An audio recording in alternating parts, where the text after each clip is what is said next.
Hello and welcome back to Phoenix TV. If you are brand new, I am so excited that you're here. Welcome.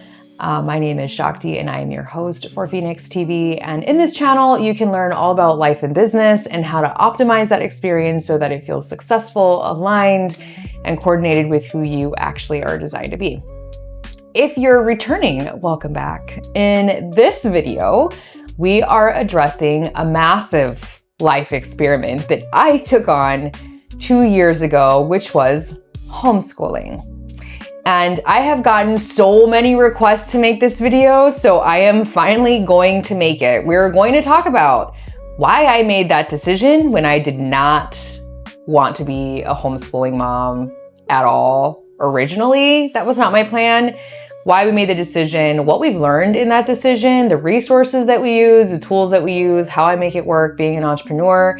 And hopefully after this video, you will have some clarity for yourself about whether or not you actually want to take this on and bring this into your life. But yeah, so let's get into that.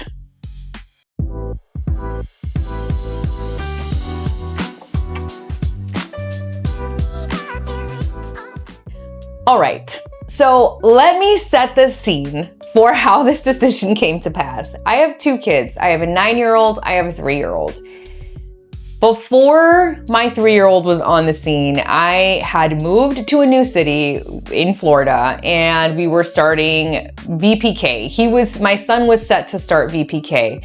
Now, a lot of things had to happen for me to end up where I was. I had a very successful massage career in Atlanta, Georgia, where we lived before, and then we left that, we came to Florida, and we literally moved right before COVID. So we bought our home January of 2020.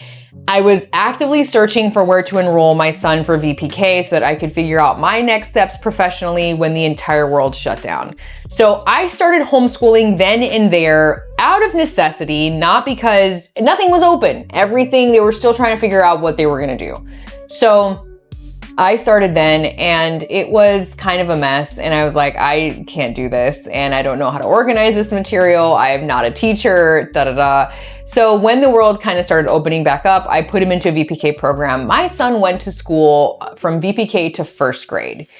Now, I took him out of school because I started to see things happening in his environment that I was not happy about. Now, during the times that he was going to school, VPK to 1st grade, I had another child. And that was a massive life transition from 1 to 2 kids. It feels like you're going from 1 to 10. I don't know who said that was easy. No, not at all. And then, I had another kid.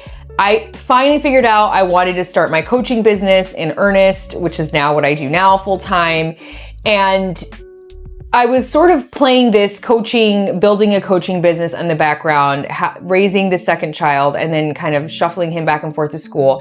And a lot of things started to kind of concern me. One was the excessive amount of activities that schools required that we participate in felt insane. Like, how do you keep up with every dress thing, food thing, holiday thing? I could not. And I am a human design projector. My son is also a projector.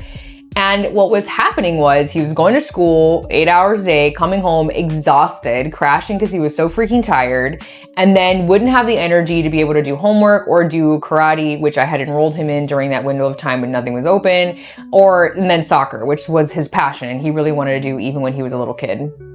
So I was just like, this is not right. Every morning we're like fighting to get you up because you're exhausted and it's like a scream match trying to get you out the door. Every evening you're so tired, you're crying and you're like really unhappy. It was not working out. I was like, this is not the way life is supposed to be. I just refuse to believe that this is normal or healthy in any way, shape, or form.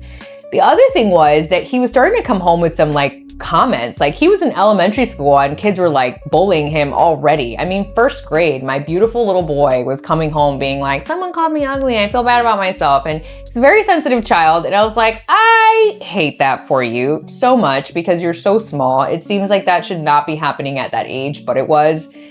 Then there were some educational things that were going on. My son, I knew pretty early on he likely had ADHD, and it's like attention, so much attention that it creates, attention deficit. It's not really a deficit. ADHD is about having a lot of attention to a lot of things and having a difficult time organizing your attention. I have this now, I know. So does my son. So learning in a traditional classroom format was really difficult for him. And instead of teachers reaching out to me and being like, hey, we've noticed this about your child, you might want to look into it. No one said a word. They're just, he's not passing his test. He's not doing what he's supposed to be doing. He's standing up and talking. Oh, he's a 7-year-old boy. Yeah, he's going to do that. So I just was having issues with, and he was in a charter school, so he was in like a better school, and we're still having these issues. And the communication, he was getting in trouble every day for something that was dumb. School was getting calls for like violent behavior from little kids. Again, it was a whole host of things that were happening that I'm like, I am not content with this situation. So I made the very instinctual, as is most of my life, splenic authority decision to pull him out of school. And it was about preserving him as a human being and not allowing him to be torn down by a system that I already saw so many flaws in. Now, I put a disclaimer here that I am a college graduate. Okay, so I have 2 dual bachelor's degrees. I am not uneducated. It's not like I don't have an understanding of the value of education. I value education very much. As an entrepreneur, I'm constantly educating myself on a million different things. I do think the educational system is busted and it needs massive reformation, and I do not want to shove my kids through a system that basically is teaching them not to think for themselves and to just adhere blindly to authority and not to be innovative or creative. No, thank you. Pass.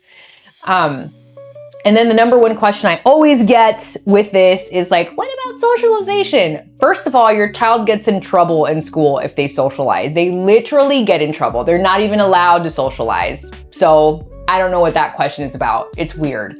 Secondly, my kid is in karate and has been since he was 4. And also he's a team player in a competitive soccer team. So he is constantly around his peers, but in a healthy way, in activities and environments that are very intentional. And the kids who go there, their parents are also very involved in their life. And so you can tell that in the demeanor of the children and in the way that he has interactions with these kids. It's a completely different quality of connection and interaction, which I value far more. So just to quickly handle that question, because every time I get it, I'm seriously like, what? It just baffles me. I think people think homeschooling is still like religious cults in bunkers, and like it's 2025. No, that's not who we are. We have a lot of reasons for why we homeschool. Okay. So this is why I chose homeschooling. And I have notes because ADHD, right? We'll just fly right out. So here's what I learned real quickly, the difference between homeschooling and regular schooling. Homeschooling is not schooling at home. Let's just begin there. It's not. You're not gonna be sitting 8 hours with your kid doing activities. It's filler time. School is a massive amount of filler time. You can get everything done with your kid depending on their age from 30 minutes to 2 hours, depending on their age. So my kid's in 3rd grade now, about an hour's worth of work a day. Homework alone was taking us 2. So I'm winning. Okay, massively here. I had to go through this process of kind of getting out of my head that homeschooling was school at home, because it's not. I think I thought it was. And so I was really trying to enforce this really hard rule of like organization structure in our home, and it just was not working for us. I had to kind of break up with that. And if you're going from traditional school to homeschooling, there's a process called deschooling, which you can learn more about. And I highly recommend it just to rewire your brain and your child's brain around the concept of schooling at home. Homeschooling is really about, you want to make sure your kids are learning core things that they need, of course, how to read and how to write and math and these things. But it's also about their interests, and it's about teaching them life skills as well. So part of my child's homeschooling curriculum, for example, is learning how to wash his own clothes. He's 9. He can do his own laundry to the point where he can not only wash them, put them in the dryer, he can also fold them, he can also put them away. Like, Learning how to be self-sufficient, how to pick up your space, how to organize your space, how to help your sister do things, how to help around the house. All of that is home learning, right? We don't limit our learning. I've really gotten away from learning for him being just about sitting at his desk and doing assignments. Learning is about life. All life long, you should be learning. It doesn't just happen in a school. And that's what I think I loved about homeschooling, is that it gave me back the power as a parent to really show my son the love of learning. One of the biggest issues we were having is that he wasn't reading, because he has also dyslexia, which no one told me about. I figured out, and dysgraphia, and he just could not read. So I had to sit down with him very simply with a Spectrum notebook. It was, Spectrum, that brand, a reading comprehension book. And we went through that book, reading short stories, answering questions, until his reading comprehension improved, as did his spelling and reading. It was a slow progress, but one thing that my child learned was the love of reading. When he was in school, he hated to read. It felt like an obligation. He never wanted to pick up a book. Now he will pick up a book on his own. And even though the reading is slow, he'll read. All I wanted was for him to enjoy that experience. And now he gets to, because of the way that we approached it in home learning. So different than at school, because there's no grades and there's no emphasis on you have to perform at this level. We do use an online curriculum. I'll get to that in a second. And there is sort of like a grading metric, like he has to have a passing score when he takes his assessments, or else he has to retake the assessments. That's just something that, is needed to make sure he's understanding the material, but it's different than at school. It's allowed him to enjoy learning about things. And if he has a special interest, like science related, he wants to learn about bugs, for example, then we just follow his special interests, and it makes it more interesting to him because he has a novelty-based brain, being neurodivergent, and he can also learn the concepts. So it is different. It's not school at home. Keep an open mind and realize that the beauty of homeschooling is that you can do so much. You can take them places and teach them things. You can do world schooling and travel around the world and learn about the world like that. There's just so much possibility for home learning or world learning that's not condensed to just a desk and a school setting. How I manage my time. I'm an entrepreneur, and my business model does require that I have calls with clients. So I had to condense my schedule. I only see clients 3 days out of the week. My business clients, I have meetings with them 3 days out of the week, and Tuesday through Thursday. And then I start my workday later in the day. So I start working about 11 a.m. Eastern, and I work until about 4 p.m. Eastern. That's it. 3 days a week. That's my schedule. So I make sure I get all of our home learning stuff done the hour before I'm set to go to work. If he gets his home learning done and there's no problems, he has a lot of free time after that. I pop in and out during sessions. I have an office on the property of my home. Separate from that, I pop in, I check on him, I pop back out, and he can really do a lot of creative stuff, whether he wants to play video games. I do have a request that he build something during the day before he does something like play video games, which is more about consumption, or watch TV. So he'll build a Lego set or he'll build magnet tiles. And what I'm trying to teach him is the importance of creation before consumption, so that he doesn't get in this habit of just consuming. What I've realized about allowing him to regulate is that he is actually quite good about recognizing when he's had too much time with technology, and he'll be like, I need a brain break himself. So by allowing him to regulate, he's also learning how to do that on his own and trusting him to figure that out. I will make recommendations if I'm noticing that he's been on there a little bit too long. I'll be like, dude, maybe you need a brain break, and things like this still. But I have learned to be more hands-off and to allow him to explore his natural limits, which is also part of how I like to educate in life, because guess what? When you grow up, that is life. So that is how I manage our time. On the weekends, I work with my 3-year-old. She's really still super small, so her home learning is super limited. So it's more just weekend-based, reading books, matching worksheets, simple. I want her to play more and to enjoy playing more than I am really focused on her learning anything super hardcore right now. In fact, our brains learn the best through play, especially when we're kids. And so I am encouraging them to play a lot and to use their bodies and to get creative. And that is huge for children. I've learned a lot also through this journey on how to be a better parent educator. I was not good at this, and I did not have a lot of patience when I started, but it's gotten better over time. Resources and tools that I highly recommend. We use My Academy. I am not an affiliate. I will have these linked below. I just really love their program, and it's gamified learning, which really worked for my son.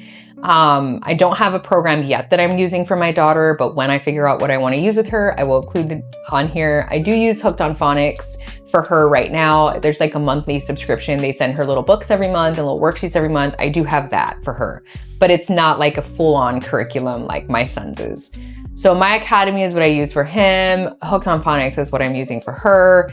I did combine their bedrooms together, and then their other bedroom is now a learning room. And so it has a little table and chair for her, a little table and chair for him, a printer in there. And so that room is dedicated to learning and play. So all their toys and all their learning materials are in that room. And I find for someone like my son who really has attention stuff, it just really helps him focus. When he sits down at his desk, he knows that it's learning time, and it's a lot less likely that he's gonna get distracted versus him trying to do stuff in the living room or on the couch or somewhere else. The room also has a door, so if his sister's being really loud or distracting, he can just close himself in there and focus on what he's doing. I also really love that you can set any days of the week that you want to do work with My Academy. You can set any times, you can set, like, it has set holidays in there, but you can also add vacations in there, or you can change how long you want the curriculum to be. You know, it really is so flexible. It keeps attendance for you. It also keeps a record of all the, test scores that your kid does. So for example, I have a setting on mine that I set that if he gets anything below an 80%, he has to redo the assessment, and it just automatically now has him redo it, that's to make sure that he's actually receiving the material and he's understanding it. So I really enjoy My Academy. It's made my life really simple. It has a lot of printables as well that you can use. Yeah, and it has like foreign languages, and it also has like, he's learning typing right now. And if you want Bible studies, it also has Bible studies in there. So I think it's a good curriculum, and it's fun. It has a whole gaming kind of section to it as well. They earn gold coins when they do their work. So it's something that he enjoys. Challenges. I wouldn't really say I've had too many challenges with this besides my own. Like, I've really had to learn how to be more patient and more how to let him explore his own frustrations. One thing I realized pretty quickly was that in school, when he would get frustrated, he would just check out, and nobody was really checking in with him. So he didn't really know how to regulate his frustration. He didn't know how to move beyond it. So I had to learn how to help him do that. And because emotional regulation happens to be one of my expertise, that was easier than I would imagine for most parents, but it was still challenging because he was my own kid. So it's different.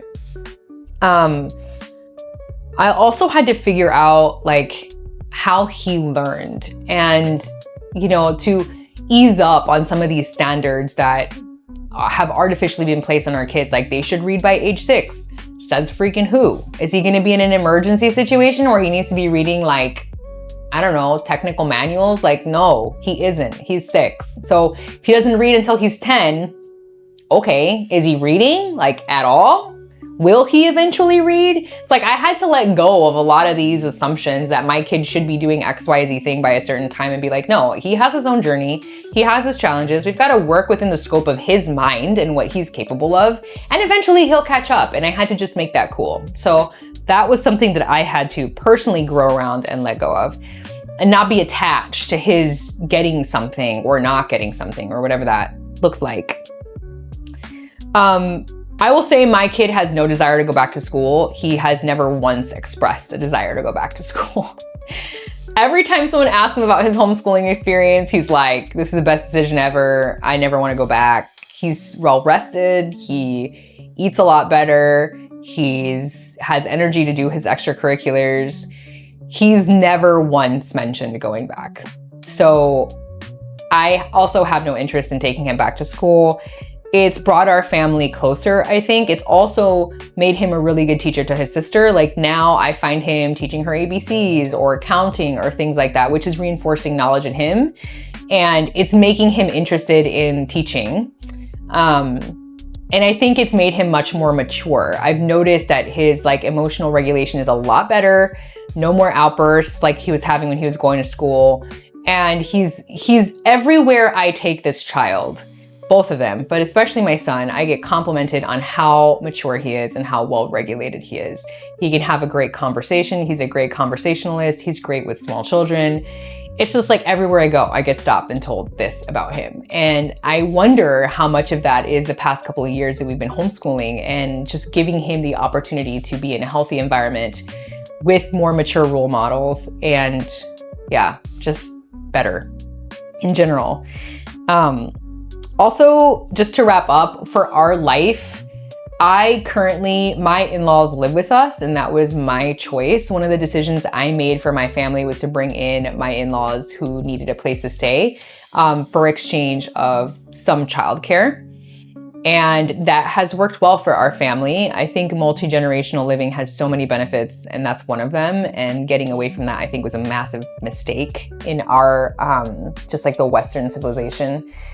So I have done that. Other recommendations from other parents that want to do homeschooling and don't necessarily have that ability is co-ops. There's a lot of, especially now, there's a lot of small groups popping up locally of moms who are kind of gathering their resources together. And there's like one mom that like will teach a group of little kids and then they rotate moms every week. That's an option. There's also micro schools that are forming now. So they're not government funded. They're like tiny private schools, but they really aren't like tiny private schools that you can be a part of and join. And there's also private tutors, some parents that choose to bring in teachers that maybe they do have like an online curriculum, but they want someone to like be with their child for a couple hours a day and watch them. They can do some work if they work from home, and then they can also like kind of serve as a home teacher. That's another option. Or even just having someone babysit while they're doing their online curriculum. That's another option some parents use. There's a lot. I feel like now in 2025, there's so many different options for getting help for making this work and be a possibility. You do have to get creative. You do have to be bold. But if you're an entrepreneur and you're watching this and you already are creative and you already are bold, so I know that you're going to figure it out. More than likely, you are questioning your own capacity to be able to do that. Totally fair. I questioned mine, but in the end, it came down to the future of my child and their emotional well-being versus my own comfort. And I was definitely going to choose that 100,000%. That was just a personal choice for me.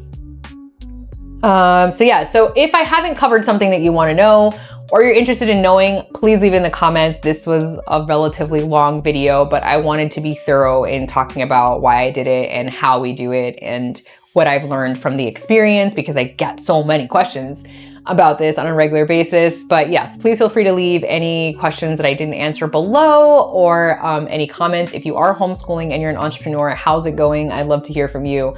And if you have any requests for future videos that you'd like to see me do, also leave those in the comments. Thanks again for watching so much. And if you haven't liked and subscribed, please do. I make videos on life experiments often, as well as human design and business and metaphysics and all the things that you need to align your life with your career and experience a sense of fulfillment and success that feels as good as it looks. All right, until next time.